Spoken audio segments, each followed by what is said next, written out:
Hello hi ನಮಸ್ತೆ Mahadevi D fashion ಚಾನಲ್ಗೆ ಎಲ್ಲರಿಗೂ ಸ್ವಾಗತ.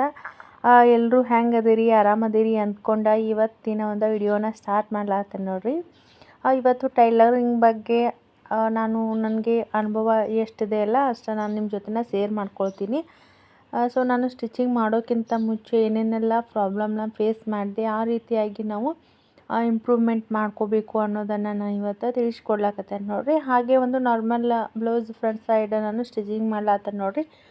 ಸ್ಟಿಚಿಂಗ್ ಮಾಡ್ತಾ ನಿಮಗೆ ಟಿಪ್ಸ್ನ ಇವತ್ತು ಶೇರ್ ಮಾಡ್ಕೋಬೇಕಂತ ಹೇಳತ್ತೇನೆ ನೋಡಿರಿ. ಯಾರೆಲ್ಲ ನಮ್ಮ ಚಾನಲ್ಗೆ ಇನ್ನೂ ಸಬ್ಸ್ಕ್ರೈಬ್ ಆಗಿಲ್ಲಲ್ಲ, ಪ್ಲೀಸ್ ನಮ್ಮ ಚಾನಲ್ಗೆ ಒಂದು ಲೈಕ್ ಕೊಟ್ಟು ಮತ್ತು ವಿಡಿಯೋ ಇಷ್ಟ ಆಯಿತು ಅಂತಂದರೆ ಒಂದು ಲೈಕ್ ಕೊಡಿರಿ. ಮತ್ತು ಸಬ್ಸ್ಕ್ರೈಬ್ ಆಗದೇ ಇರೋರು ನಮ್ಮ ಚಾನಲ್ನ ಸಬ್ಸ್ಕ್ರೈಬ್ ಮಾಡಿಕೊಂಡು ಫ್ರೆಂಡ್ಸ್ಗೆ ಫ್ಯಾಮಿಲಿ ಮೆಂಬರ್ಸ್ಗೆ ಆದಷ್ಟು ಶೇರ್ ಮಾಡಿ ಅಂತ ಹೇಳ್ತಾ ಇವತ್ತು ವಿಡಿಯೋನ ಸ್ಟಾರ್ಟ್ ಮಾಡೋಣ ಬನ್ನಿರಿ. ಸೊ ನಾನು ಸ್ಟಿಚಿಂಗ್ ಮಾಡ್ಲಾಕ ಸ್ಟಾರ್ಟ್ ಮಾಡಿ 5 ವರ್ಷ ಕಂಪ್ಲೀಟ್ ಆಯ್ತು ನೋಡಿರಿ.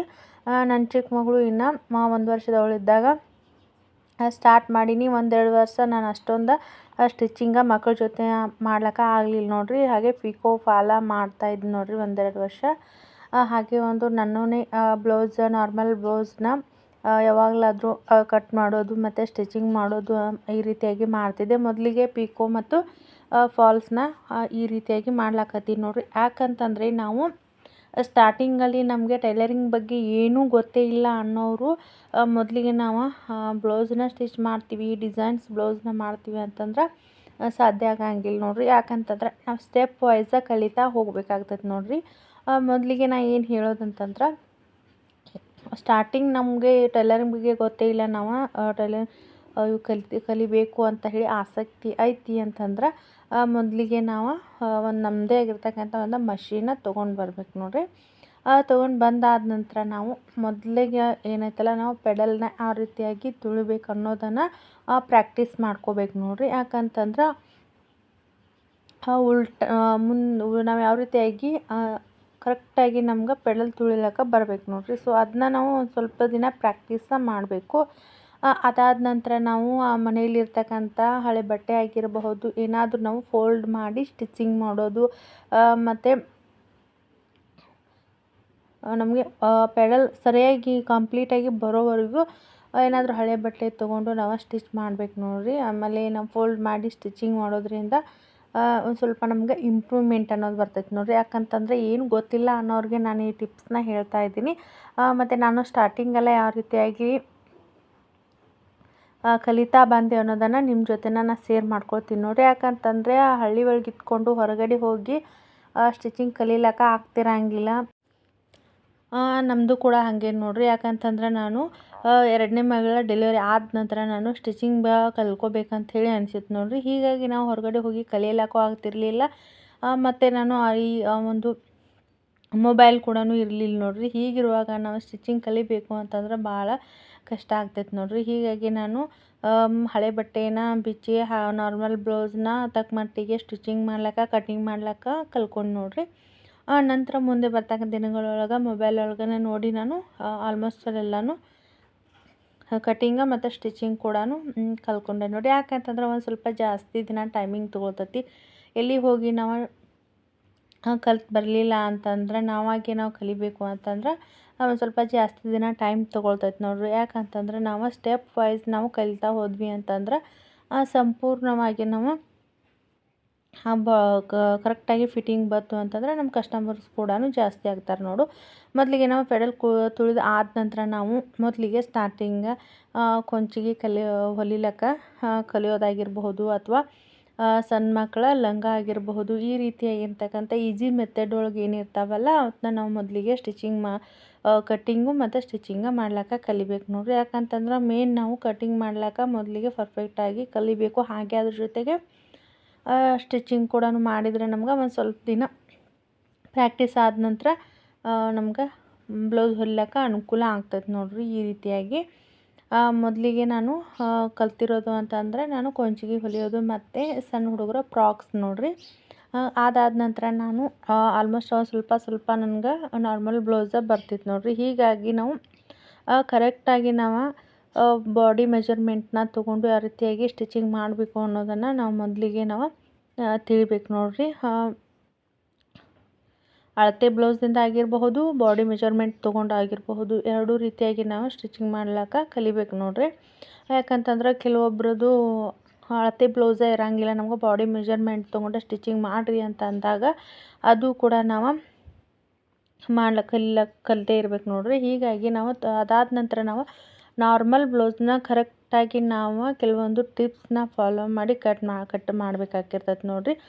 ಮೊದಲಿಗೆ ನಾವು ಎದೆ ಸುತ್ತಳತೆ ಎಷ್ಟದ ಅಂತ ಹೇಳಿ ಚೆಕ್ ಮಾಡ್ಕೋಬೇಕು. ಹಾಗೆ ಮತ್ತು ನಾವು ಸೊಂಟದ ಸುತ್ತಳತೆನೂ ಚೆಕ್ ಮಾಡೋದು ಭಾಳ ಇಂಪಾರ್ಟೆಂಟ್ ಇರ್ತೈತೆ ನೋಡಿರಿ. ಕೆಲವೊಬ್ರು ಇಲ್ಲೇ ನಾವು ಮಿಸ್ಟೇಕ್ ಮಾಡೋದು ನೋಡಿರಿ. ಯಾಕಂತಂದ್ರೆ ಎದೆ ಸುತ್ತಳತೆ ಅಷ್ಟು ತೊಗೊಂಡ್ಬಿಟ್ಟು ನಾವು ಫುಲ್ ಬ್ಲೌಸ್ ಮಾರ್ಕಿಂಗ್ ಹಾಕಿ ಆದ ನಂತರ ನಮ್ಗೆ ಸ್ಟ್ರೇಟ್ ಲೈನ್ ಬರೋಂಗಿಲ್ಲ ನೋಡಿರಿ, ಸೈಡ್ ಫಿಟ್ಟಿಂಗ ಕರೆಕ್ಟಾಗಿ ಬರೋಂಗಿಲ್ಲ. ಇದು ಹಲವಾರು ಅಂತಂದ್ರೆ ಸ್ಟಾರ್ಟಿಂಗ್ ಮಾಡಿ ನಾನು ಕೂಡ ಇದೇ ಮಿಸ್ಟೇಕ್ ಮಾಡಿದ್ದು ನೋಡಿರಿ. ಅದಕ್ಕೋಸ್ಕರ ಹೇಳತ್ತೀನಿ, ಸೈಡ್ ಫಿಟ್ಟಿಂಗ್ ಅನ್ನೋದು ಕರೆಕ್ಟಾಗಿ ಬರೋಂಗಿಲ್ಲ ಮತ್ತು ಸ್ಟ್ರೇಟ್ ಲೈನ್ ಬರೋಂಗಿಲ್ಲ ನೋಡಿರಿ. ಅದಕ್ಕೋಸ್ಕರ ನಾವು ಮೊದಲಿಗೆ ಬ್ಲೌಸ ಅಳತೆನ ತೊಗೋಬೇಕು ಅಂತಂದ್ರೆ ಮೊದಲಿಗೆ ಎದೆ ಸುತ್ತಳತೆನ ತೊಗೋಬೇಕು, ನಂತರ ಸೊಂಟದ ಸುತ್ತಳತೆನ ತೊಗೋಬೇಕು, ಮತ್ತು ಆರ್ಮ್ ಹೋಲ ಲೆಂತ್ ಎಷ್ಟಿದೆ ಅಂಥೇಳಿ ಚೆಕ್ ಮಾಡ್ಕೋಬೇಕು.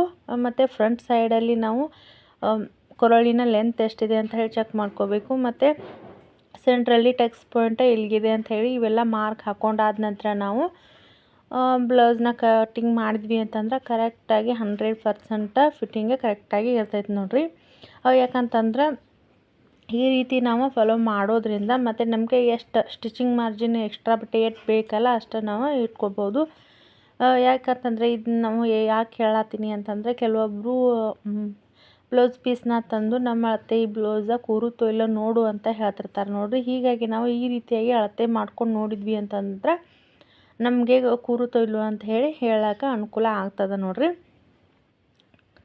ಹೀಗಾಗಿ ನಾವು ಆರ್ಮ್ ಹೋಲ್ ಲೆಂತ್ ಅನ್ನೋದು ಭಾಳ ಅಂದ್ರೆ ಭಾಳ ಇಂಪಾರ್ಟೆಂಟ್ ಇರ್ತೈತೆ ನೋಡಿರಿ. ಶೋಲ್ಡರ್ ಡ್ರಾಪ್ ಆಗ್ತೈತಿ ಅಂತ ಹೇಳಿದ್ರೆ ಕೆಲವೊಬ್ರು ಇವಾಗ ಹಲವಾರು ಜನದ್ದು ಈ ಎಲ್ಲ ಫಿಟ್ಟಿಂಗ್ ಕರೆಕ್ಟಾಗಿರುತ್ತೆ, ಬಟ್ ಶೋಲ್ಡರ್ ಮಾತ್ರ ಜಾರುತ್ತೆ ಅಂತ ಹೇಳ್ತಾರೆ ನೋಡಿರಿ. ಯಾಕಂತಂದರೆ ನಾವು ಕರೆಕ್ಟಾಗಿ ಆರ್ಮ್ ಹೋಲ್ ಶೇಪ್ನ ಚೆಕ್ ಮಾಡಿಕೊಂಡು ನಾವು ಎದೆ ಸುತ್ತಳತೆ ಏನು ನಾವು ಕರೆಕ್ಟಾಗಿ ಪಾಯಿಂಟ್ ಹಾಕಿರ್ತೀವಲ್ವ, ಆರ್ಮ್ ಹೋಲ್ ಲೆಂತ್ ಕೂಡ ಅಲ್ಲಿಗೆ ಬಂದ ಎಂಡ್ ಆಗ್ಬೇಕು ನೋಡಿರಿ. ಎರಡೂ ಕರೆಕ್ಟಾಗಿತ್ತು ಅಂತಂದ್ರೆ ನಮ್ದು ಬ್ಲೌಸ ಫಿಟ್ಟಿಂಗ್ ಕರೆಕ್ಟಾಗಿರುತ್ತೆ ಮತ್ತು ಭುಜ ಕೂಡ ಜರಂಗಿಲ್ಲ ನೋಡಿರಿ. ಯಾಕಂತಂದ್ರೆ ಆರ್ಮ್ ಹೋಲ್ ಲೆಂತು ಕಡಿಮೆ ಬಂದು ಎದೆ ಸುತ್ತಳತೆ ಕರೆಕ್ಟಾಗಿತ್ತು ಅಂತಂದರೆ ನಮಗೆ ಭುಜ ಜಾರೋದು ಚಾನ್ಸಸ್ ಇರ್ತೈತಿ. ಯಾಕಂತಂದ್ರೆ ಆರ್ಮ್ ಹೋಲ್ ಲೆಂತ್ ಕಡಿಮೆ ಬಿತ್ತು ಅಂತಂದರೆ ನಮಗೆ ಟೈಟ್ ಆಗೋ ಚಾನ್ಸಸ್ ಇರುತ್ತೆ.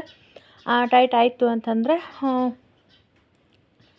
ಭುಜ ಜಾರೋದ ಚಾನ್ಸಸ್ ಜಾಸ್ತಿ ಇರ್ತೈತೆ ನೋಡಿರಿ. ಹೀಗಾಗಿ ನಾವು ಮೊದಲಿಗೆ ಎದೆ ಸುತ್ತಳತೆ ಮತ್ತು ಆರ್ಮ್ ಹೋಲ್ ಲೆಂತ್ನ ಚೆಕ್ ಮಾಡಿ ನಾವು ಕರೆಕ್ಟಾಗಿ ಮಾರ್ಕಿಂಗ್ ಮಾಡ್ಲಾಕ ಬತ್ತು ಅಂತಂದ್ರೆ ನಮ್ಗೆ ಮಾರ್ಕಿಂಗ ಮತ್ತು ಕಟ್ಟಿಂಗ ಈಸಿ ಅನ್ನಿಸ್ತೈತೆ ನೋಡಿರಿ. ಇದಾದ ನಂತರ ನಾವು ಸ್ಟಿಚಿಂಗ್ ಮಾಡಬೇಕಾದು ಅಂತಂದ್ರೆ ಕರೆಕ್ಟಾಗಿ ನಾವು ಕಾಜಾ ಪಟ್ಟಿ ಮತ್ತು ಗುಂಡಿ ಪಟ್ಟಿನ ನೀಟಾಗಿ ನಾವು ಜೋಡಿಸ್ಲಾಕ ಕಲಿಬೇಕು ನೋಡಿರಿ.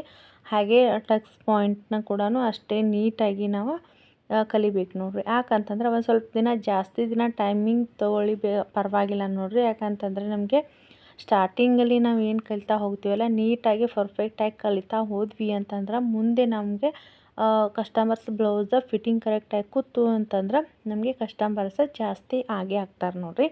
ನಾವು ಕಲಿತಾ ಅರ್ಧಂಬರ್ಧ ಕಲಿತು ನಾವು ಮುಂದೆ ಬೇರೆ ನಾನು ಸ್ಟಿಚ್ ಮಾಡ್ತೀನಿ ಅಂತಂದ್ರೆ ಹಂಗಾಗಂಗಿಲ್ಲ ನೋಡಿರಿ. ಮೊದಲಿಗೆ ಈಸಿ ಮೆಥಡು ನಾರ್ಮಲ್ ಬ್ಲೌಸಸ್ನ ಸ್ಟಿಚ್ ಮಾಡಿ ನಂತರ ನಾವು ಡಿಸೈನ್ ಬ್ಲೌಸಸ್ನ ಹೊಲಿಲಕ್ಕ ಸ್ಟಾರ್ಟ್ ಮಾಡ್ಬೇಕು ನೋಡಿರಿ. ಹೀಗಾಗಿ ನಾವು ಹುಕ್ಸ್ ಪಟ್ಟಿ ಮತ್ತು ಗುಂಡಿ ಪಟ್ಟಿ ಆಗಿರಬಹುದು ಇವು ಕರೆಕ್ಟಾಗಿ ಜೋಡಿಸ್ಲಿಕ್ಕೆ ಬಂದ ನಂತರ ನಾವು ಇನ್ನೊಂದು ಮೇನ್ ಪಾಯಿಂಟ್ ಏನು ಅಂತಂದರೆ ಪೈಪಿಂಗ್. ನಮ್ಮದೇ ಬ್ಲೌಸ್ದ ಮೇನ್ ಅಂತಂದರೆ ನಮ್ಮದು ಪೈಪಿಂಗ್ ಸರಿಯಾಗಿ ಬರಬೇಕು ನೋಡಿರಿ. ಯಾಕಂತಂದ್ರೆ ಕೆಲವೊಬ್ರು ಮಾಡಿರ್ತಕ್ಕಂಥ ಪೈಪಿಂಗ್ ಏನೈತಲ್ಲ ಅದು ಕರೆಕ್ಟಾಗಿ ಕೂರಂಗಿಲ್ಲ ನೋಡಿರಿ. ಹೀಗಾಗಿ ಹೊರಳೋ ಚಾನ್ಸಸ್ ಜಾಸ್ತಿ ಇರ್ತೈತಿ. ಹೀಗಾಗಿ ಇದು ಕೂಡ ಬ್ಲೌಸ ಕೆಟ್ಟೋಗೋ ಚಾನ್ಸಸ್ ಇರ್ತೈತಿ. ಯಾಕಂತಂದ್ರೆ ನಮಗೆ ಹಾಕಿರ್ತಕ್ಕಂಥ ಪೈಪಿಂಗ ಸರಿಯಾಗಿ ಕೂತ್ಕೊಳ್ಳಿಲ್ಲ ಅಂತಂತಂದ್ರೆ ವಿಯರ್ ಮಾಡ್ಲಿಕ್ಕಾಗಂಗಿಲ್ಲ ನೋಡಿರಿ. ಹೀಗಾಗಿ ಕಸ್ಟಮರ್ಸ ಕಡಿಮೆ ಆಗೇ ಆಗ್ತಾರೆ.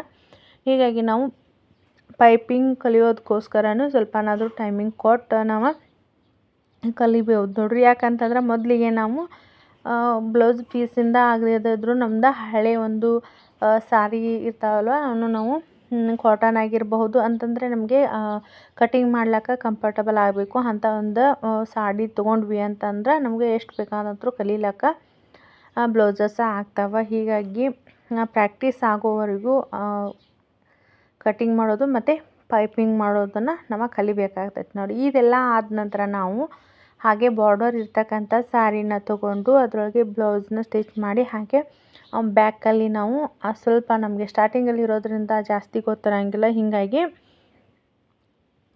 ಸಿಂಪಲ್ ಆಗಿರುವಂಥ ಬ್ಯಾಕ್ ನೆಕ್ ಡಿಸೈನ್ಸ್ನ ನಾವು ಅಗದಿ ರೌಂಡ್ ಶೇಪ್ ತೆಗೆದು ನಮಗೆ ಈಸಿಯಾಗಿರ್ತಕ್ಕಂತಹ ಬ್ಯಾಕ್ ನೆಕ್ ಡಿಸೈನ್ಸು ಮತ್ತು ಇವಾಗ ಲೇಟೆಸ್ಟಾಗಿ ಬಂದಿರತಕ್ಕಂಥ ಪಫ್ ಸ್ಲೀವ್ ಆಗಿರಬಹುದು, ಕೆಲವೊಂದು ಸ್ಲೀವ್ ಡಿಸೈನ್ಸ್ ಏನದಾವಲ್ಲ, ನಾವು ಬಾರ್ಡರ್ ಸಾಡಿ ತೊಗೊಂಡ್ವಿ ಅಂತಂದ್ರೆ ನಮ್ಗೆ ಬೇಕಾದಷ್ಟು ಬ್ಲೌಸಸ್ ಪ್ರಾಕ್ಟೀಸ್ ಮಾಡ್ಲಿಕ್ಕೆ ಅನುಕೂಲ ಆಗ್ತದೆ ನೋಡಿರಿ. ಯಾಕಂತಂದ್ರೆ ನಮ್ಗೆ ಬಾರ್ಡರ್ ಬ್ಲೌಸ್ ಪೀಸೇ ತೊಗೊಂಡು ಸ್ಟಿಚಿಂಗ್ ಮಾಡ್ತೀವಿ ಅಂತಂದ್ರೆ ಇದು ಆಗಂಗಿಲ್ಲ. ನಮ್ದು ಹಳೆಯ ಒಂದು ಸಾಡಿ ಇತ್ತು ಅಂತಂದ್ರೆ ನಮಗೆ ಕಲೀಲಿಕ್ಕೆ ಅನುಕೂಲ ಆಗ್ತೈತೆ ನೋಡಿರಿ. ಯಾಕಂತಂದ್ರೆ ನಾವು ರೆಡಿ ಬ್ಲೌಸ್ ಅಂತಂದ್ರೆ ಸ್ಲೀವ್ ಡಿಸೈನ್ ಇರಂಗಿಲ್ಲ ನೋಡಿರಿ. ಆ ಬ್ಲೌಸನ್ನು ತೊಗೊಂಡು ನಾವು ಡಿಸೈನ್ ಬ್ಲೌಸ್ ಸ್ಲೀವ್ ಡಿಸೈನ್ ಮಾಡಬೇಕು ಅಂತಂದ್ರೆ ಒಂದು ಸ್ವಲ್ಪ ಕನ್ಫ್ಯೂಸ್ ಆಕೈತಿ. ನಾವು ಪ್ರಾಕ್ಟೀಸ್ ಮಾಡಿದ್ವಿ ಅಂತಂದ್ರೆ ರೆಡಿ ಏನು ಬ್ಲೌಸ್ ಇರುತ್ತಲ್ಲ ಹಾಗೆ ನಾರ್ಮಲ್ ಏನು ಡಿಸೈನ್ ಇರೋಂಗಿಲ್ಲ, ಏನೂ ಇರೋಂಗಿಲ್ಲ ನೋಡಿರಿ. ಹಾಗೆ ಸ್ಲೀವ್ ಇತ್ತು ಅಂತಂದ್ರೆ ಆ ಅಳತೆಗೆ ನಾವು ಡಿಸೈನ್ ಮಾಡಬೇಕು ಅಂತಂದರೆ ಎಷ್ಟು ಲೆಂತ್ ತೊಗೋಬೇಕು ಅನ್ನೋದನ್ನು ನಮ್ಗೆ ಕರೆಕ್ಟಾಗಿ ಗೊತ್ತಾಗ್ತೈತೆ ನೋಡಿರಿ. ನಾವು ಎಲ್ಲೆಲ್ಲ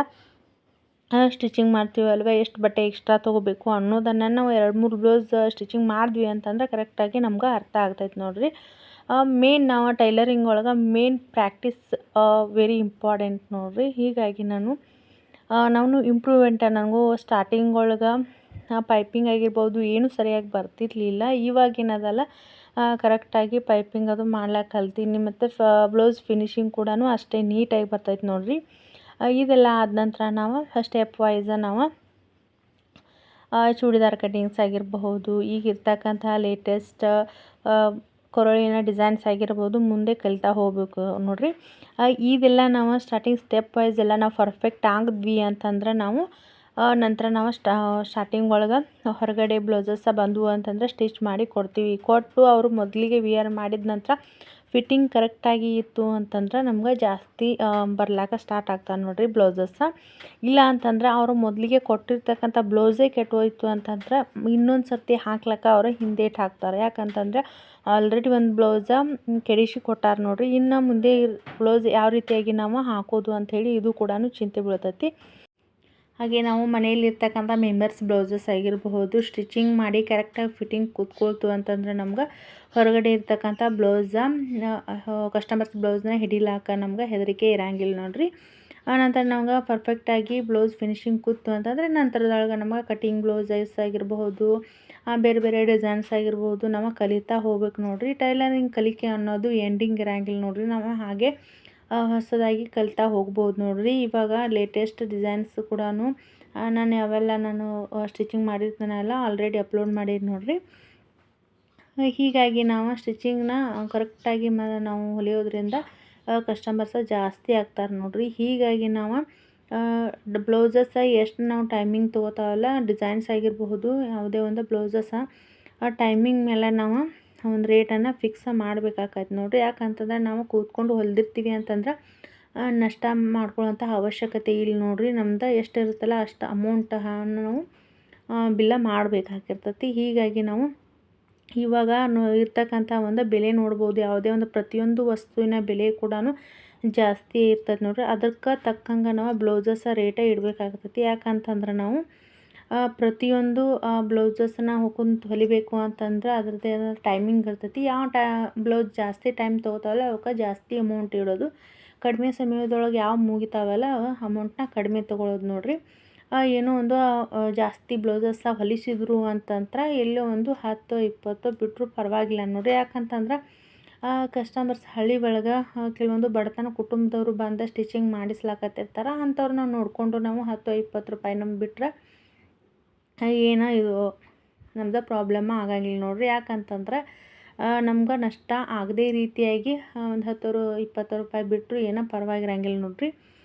ನನಗೆ ಟೈಲರಿಂಗ್ ಒಳಗೆ ಏನೆಲ್ಲ ಅನುಭವ ಆಗೈತಲ್ಲ, ಯಾವ ರೀತಿಯಾಗಿ ನಾನು ಇಂಪ್ರೂವ್ ತೊಗೊಂಡು ಯಾವ ರೀತಿಯಾಗಿ ಸ್ಟಿಚಿಂಗ್ ಮಾಡಿ ಅನ್ನೋದಂತ ಹೇಳಿ ನಿಮ್ಮ ಜೊತೆ ಶೇರ್ ಮಾಡ್ಕೊಂಡು ನೋಡಿರಿ. ಈ ಒಂದು ಕೆಲವೊಂದು ಸಣ್ಣ ಪುಟ್ಟ ನಾನು ಹೇಳ್ತಕ್ಕಂಥ ಟಿಪ್ಸ್ ನಿಮ್ಗೆ ಇಷ್ಟ ಆಯಿತು ಅಂಥೇಳಿ ಅಂದ್ಕೊಂಡೆ ನೋಡಿರಿ. ಇಷ್ಟ ಆಯಿತು ಅಂತಂದ್ರೆ ಲೈಕ್, ಶೇರ್, ಕಮೆಂಟ್ ಮಾಡೋದನ್ನು ಮರಿಲಕ್ಕೆ ಹೋಗಬೇಡ್ರಿ. ಹಾಗೆ ಫ್ರೆಂಡ್ಸ್ಗೆ, ಫ್ಯಾಮಿಲಿ ಮೆಂಬರ್ಸ್ಗೆ ಆದಷ್ಟು ಶೇರ್ ಮಾಡಿ. ಮತ್ತು ಸಬ್ಸ್ಕ್ರೈಬ್ ಆಗ್ತಿರೋರು ನಮ್ಮ ಚಾನಲ್ಗೆ ಸಬ್ಸ್ಕ್ರೈಬ್ ಮಾಡಿಕೊಂಡು ನಮ್ಮ ಚಾನಲ್ಗೆ ಸಪೋರ್ಟ್ ಮಾಡಿರಿ. ಮುಂದೆ ಬರ್ತಕ್ಕಂಥ ವಿಡಿಯೋ ಒಳಗೆ ನಾನು ಯಾವ ರೀತಿಯಾಗಿ ಸ್ಟಿಚಿಂಗ್ ಮಾಡ್ತೀನಿ, ಕಟಿಂಗ್ ಮಾಡ್ತೀನಲ್ಲ ಅದೇ ರೀತಿಯಾಗಿ ನಿಮ್ಮ ಜೊತೆ ಶೇರ್ ಮಾಡ್ಕೋತೀನಿ. ಡೀಟೇಲಾಗಿ ಹೇಳೋಕೆ ಪ್ರಯತ್ನ ಪಡ್ತೇನೆ ನೋಡಿರಿ. ಯಾಕಂತಂದ್ರೆ ಮನೆಯಲ್ಲಿ ಇದ್ಕೊಂಡು ಸ್ಟಿಚಿಂಗ್ ಮಾಡೋರಿಗೆ ಅನುಕೂಲ ಆಗಲಿ ಅನ್ನೋ ಉದ್ದೇಶದಿಂದ ನಾನು ಪ್ರತಿಯೊಂದು ವಿಡಿಯೋನ ಸತಿ ಸರಳವಾಗಿ ಹೇಳ್ಕೊಡ್ತೇನೆ ನೋಡಿರಿ. ಇಷ್ಟ ಆಯಿತು ಅಂತಂದ್ರೆ ಟೈಲರಿಂಗ್ ಒಳಗೆ ಯಾರೆಲ್ಲ ಇಷ್ಟ ಆಯ್ತಲ್ಲ ಪ್ಲೀಸ್ ನಮ್ಮ ಚಾನಲ್ನ ಸಬ್ಸ್ಕ್ರೈಬ್ ಮಾಡಿಕೊಂಡು ನಮ್ಮ ಚಾನಲ್ಗೆ ಸಪೋರ್ಟ್ ಮಾಡಿರಿ.